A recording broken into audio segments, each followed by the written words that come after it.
Let's be real. In a world that feels more chaotic by the day, it's so easy to get stuck just executing. Checking off the tasks, hitting the deadlines. But is all that action, all that busyness, actually getting you anywhere?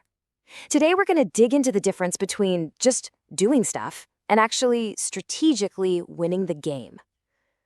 So let's just jump right in with the question that's at the heart of everything we're talking about. Think about it for a second. Are your daily actions just motion, or are they deliberate moves on a chessboard that you can actually see? To help us figure this out, we're going to imagine a conversation between two incredible thinkers who never actually met, but whose ideas are just perfectly in sync. In one corner, you've got Colonel John Boyd, the legendary architect of modern air combat strategy, and in the other, Simon Wardley, a total pioneer in mapping out the world of business. Let's see what happens when we put their playbooks side by side. So, here's our game plan. We're going to start with the absolute foundation of any winning team, trust. Then we'll see how awareness becomes your secret weapon. After that, we'll crack open the modern playbook of strategic moves, and finally, we'll get to the most important part, your next move. All right, first things first. Before you can even think about strategy or outmaneuvering an opponent, you have to have the right people all bonded together in the right way. And this is something both Boyd and Wardley would agree on. Strategy always starts with the human element. John Boyd understood this on a gut level. And with this one quote, he just completely flips the traditional script. See, most leaders demand loyalty. Boyd says, nope, you've got it backwards. If you, as a leader, create an environment that's safe enough for total honesty, even the tough, uncomfortable kind, then real loyalty just happens. It's a natural result. It's a two-way street built on respect. And he was super clear about what this looks like in the real world. It means giving your people a ton of freedom to use their own initiative. It's about building a team that sticks together because of shared values, not just because of a rule book. That's the bond of trust he's talking about. And this is huge. You have to support the people on your team when they take risks, even if they fail sometimes. This creates an agile, empowered network, not some rigid pyramid. Okay, so that all sounds amazing, right? I mean, who wouldn't want to work in a place like that? But it begs the question, how do you actually build that kind of environment? How do you make trust the default setting? Boyd's answer was refreshingly simple. You lead by example. A leader can't just talk about trust and initiative. They have to live it. They've got to have the energy to push forward, the mental agility to pivot when things change, and the kind of moral authority that just makes people want to follow them. When a leader shows up like that, cooperation isn't forced. It's given enthusiastically.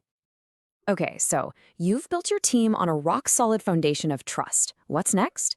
The next layer is awareness. Because you can have the most talented, most motivated team on the planet, but if they're running blind, they're just going to keep running into walls. Seeing the board is everything.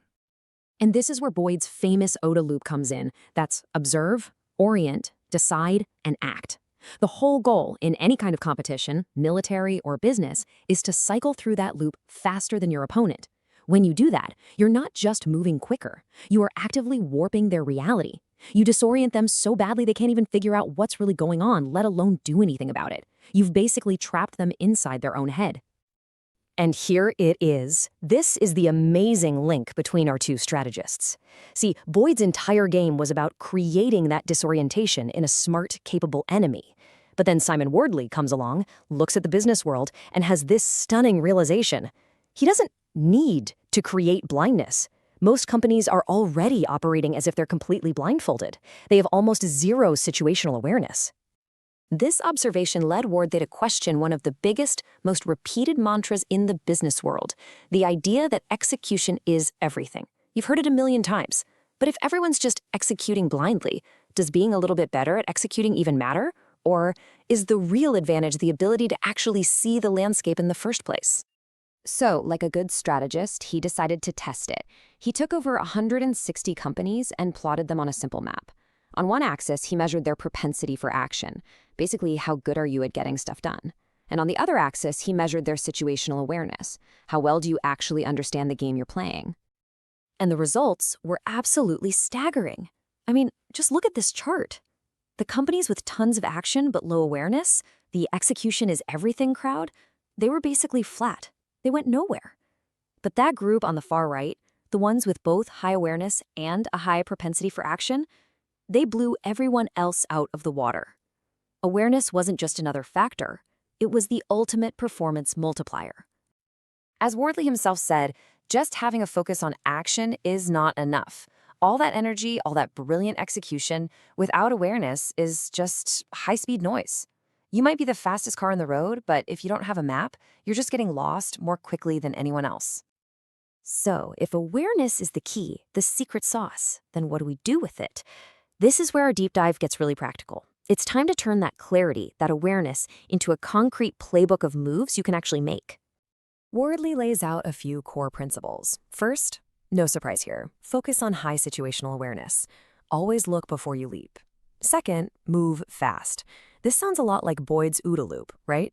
An imperfect plan today is way better than a perfect one that's too late. And third, listen to your ecosystems. Your customers, your partners, your suppliers, they are your early warning system for what's coming over the horizon. And this is where it gets really fun. Because once you have that map, once you can see the competitive landscape clearly, a whole new world of strategic options, what Wardley calls game plays, suddenly becomes available to you. And these aren't just vague ideas. They are specific, deliberate moves. You can use a sapping maneuver to open up multiple fronts and just drain a competitor's resources. You can use misdirection to send them false signals about your real intentions. You can even reinforce their inertia by making changes that you know they're just too slow or too bureaucratic to copy. These are the kinds of smart, aggressive plays that are only possible when you can actually see the board. But just as we're getting this powerful new playbook, John Boyd's voice comes crashing back in with a crucial piece of advice. You can't get predictable. The moment one of these plays becomes your go-to move, your opponent's going to adapt, and it loses all its power. The real essence of strategy is being creative, over and over and over again. Okay, so we've brought these two incredible thinkers together. We've explored their ideas on trust, on awareness, and on action. Now comes the final and, honestly, the most important part. What does this all mean for you? So let's just boil it down to the key takeaways from our conversation. 1. Real strategy always begins with a team that's built on trust. 2. Situational awareness isn't just nice to have, it is a massive performance multiplier. 3. Action without awareness is just noise. And 4, once you can finally see the landscape clearly, a whole new playbook of moves opens up to you. And we're going to leave you with this final question. You've heard from the strategists, you've sat in on this conversation between a legendary fighter pilot and a modern business mapper. Now, it's your turn. What does the map in front of you actually look like? And what's your next move?